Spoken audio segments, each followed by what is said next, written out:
வடகிழக்கு பருவமழை முன்னெச்சரிக்கை நடவடிக்கை குறித்து தமிழ்நாடு அரசின் தலைமைச் செயலாளர் முருகானந்தம் தலைமையில் ஆய்வுக் கூட்டம் நடைபெற்றது. இது தொடர்பான கூடுதல் விவரங்களோடு இணைகிறார் சிறப்பு செய்தியாளர் அபினேஷ்.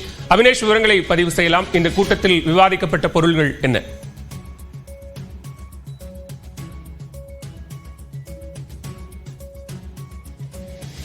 வடகிழக்கு பருவமழை முன்னெச்சரிக்கை நடவடிக்கைகள் குறித்து தலைமைச் செயலாளர் முருகானந்தம் தலைமையில ஆய்வுக் கூட்டம் சென்னை தலைமைச் செயலகத்தில் நாமக்கல் கவிஞர் மாளிகையில் நடைபெற்று வருகிறது. இந்த ஆய்வுக் கூட்டத்தில் அனைத்து துறை செயலாளர்கள், குறிப்பாக வருவாய் மற்றும் பேரிடர் மேலாண்மை துறை, நிதித்துறை, மின்சாரத்துறை, போக்குவரத்து துறை, அதே போல சென்னை பெருநகர மாநகராட்சி ஆணையர் உள்ளிட்ட அதிகாரிகள் இதுல கலந்து கொண்டிருக்கிறாங்க.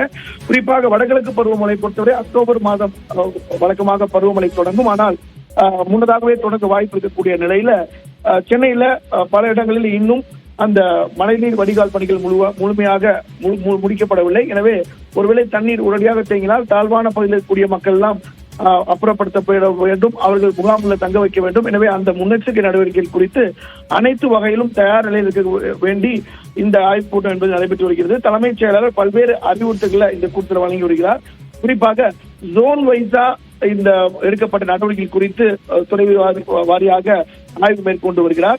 குறிப்பாக சென்னை பெருநகர மாநகராட்சியை பொறுத்தவரை இந்த 200 வார்டுகள்ல 15 மண்டலங்கள் இருக்கு. இந்த மண்டல வாரியாக இந்த நிவாரண முகாம்களாக இருக்கட்டும் அல்லது முன்னெச்சரிக்கை நடவடிக்கைகள் எல்லாம் துரிதப்படுத்தணும் அப்படின்னு இந்த கூட்டத்துல மிக விரிவாக ஆலோசிக்கப்பட்டு வருது. அதே போல காவல்துறை உயர் அதிகாரிகளும் இந்த கூட்டத்துல கலந்து கொண்டிருக்கிறாங்க. எனவே வடகிழக்கு பருவமழை முன்னெச்சரிக்கை கையாள்வதற்கு அரசு ஒருபுறம் பல்வேறு வகையில தங்களை தயார் செஞ்சு கொண்டிருக்கிறது. பாலவேன். நன்றி அபினேஷ் விவரங்களுக்கு.